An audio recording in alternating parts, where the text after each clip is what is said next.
கர்த்தருக்கு அன்பானவர்களே, இந்த நாளிலும் லூக்கா 7ஆம் அதிகாரம் 13வது வசனத்தை பார்க்கலாம். கர்த்தர் அவளை பார்த்து அழாதே, அவள் மேல் மனதுருகி அழாதே என்று சொல்லி கிட்ட வந்து பாடை தொட்டார். அந்த பையனை எழுப்பிட்டார். அதாருங்க, நாயினூரில் விதவை இருந்தால், விதவினா தெரியுமில்ல, கணவன் இல்லை, ஒரே ஒரு மகன்தான், அவனும் இறந்து போயிட்டான். எப்படி அவளுக்கு இருந்த ஒரே ஆதாரம் அவதான், மகனும் இறந்துட்டான். அவனை பாடையில் வச்சு தூக்கிட்டு அந்த ஊருக்கு வெளியே வர்றாங்க. இயேசு அந்த ஊருக்குள்ள நுழையிறாரு. அவங்க வெளியே வர்றாங்க. அப்ப அந்த விதவை அழுறதை பார்க்குறாரு இயேசு. யாரும் அவர்கிட்ட சொல்லலை. அவள் அழுறதை பார்த்து மனதுருகி கேட்குறாரு.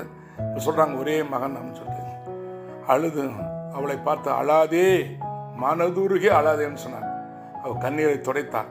எழுந்திருந்த மகனை உயிரோடு எழுப்பி அவன் கையில் கொடுத்தார். அருமையானவர்களே, நம்முடைய கண்ணீரை காண்கிற தேவன் அவர். ஆகாரின் கண்ணீரை கண்டார். பிள்ளை சாகுதுன்னு பிள்ளை தூரத்தை வச்சுட்டு இங்கே வந்து அழுதா, தண்ணீர் இல்லாமல் பிள்ளை சாகுதுன்னு. ஆண்டவர் கண்ணீரை பார்த்து கண்டு வந்து இறங்கி தண்ணீர் துறவை காட்டினார். நாயின் விதவை மகனை எழுப்பினார். உங்க கண்ணீர் வீண் போகாது. யாரெல்லாம் அவர்கிட்ட கண்ணீர் விட்டு அழுறாங்களோ கர்த்தர் அவருக்கு மனது உருகுகிறார்.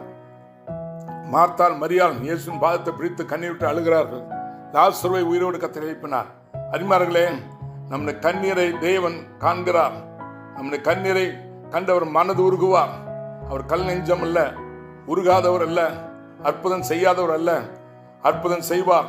நெடுநாளி நம்ம ஜெபம், நம்ம கண்ணீர், எதுக்கெல்லாம் கண்ணீர் வலிச்சோமோ, எதுக்கெல்லாம் வேதனைப்பட்டோமோ, எதுக்கெல்லாம் துக்கப்பட்டோமோ, கண்ணீர் வடித்து பல நாட்களாய் வருஷங்களாய் கண்ணீர் வடித்த உங்கள் பிரச்சனைக்கு இன்றைக்கு கர்த்தர் பார்த்து மனதுருகி இதே போல ஒரு அற்புதங்களை உங்களுக்கு செய்வார். நான் அந்த வார்த்தையை சொல்லி நான் சொல்லுகிறேன் கட்டாயமாக. ஆகவே நம்முடைய கண்ணீர் காண்கிற தேவன் நிச்சயமாய் நமக்கு பதிலை தந்து நம்மை சந்தோஷப்படுத்துவார். நாயினூர் விதவை அவன் மகனை எழுப்பி சந்தோஷப்படுத்தினார். மார்த்தாள் மரியாள் அழுதாங்க. அவள் தம்பிய லாசருவை உயிரோடு எழுப்பி கொண்டு வந்து கொடுத்தார். யாரெல்லாம் அழுறாங்களோ அவங்களுக்கு முன்னால மனதுருகி உடனே அற்புதம் செய்வார். அரிமார்களே, நெடுநாளா நீங்க அழுதுட்டு இருக்கிறீங்க, பல பிரச்சனை போராட்டங்கள். இன்றைக்கு உங்களுக்கு விடுதலை கர்த்தர் தருகிறார். பெற்றுக்கொள்ளுங்க. கர்த்தர் அப்படியே உங்களை ஆசீர்வதிப்பாராக. ஆமென். God bless you.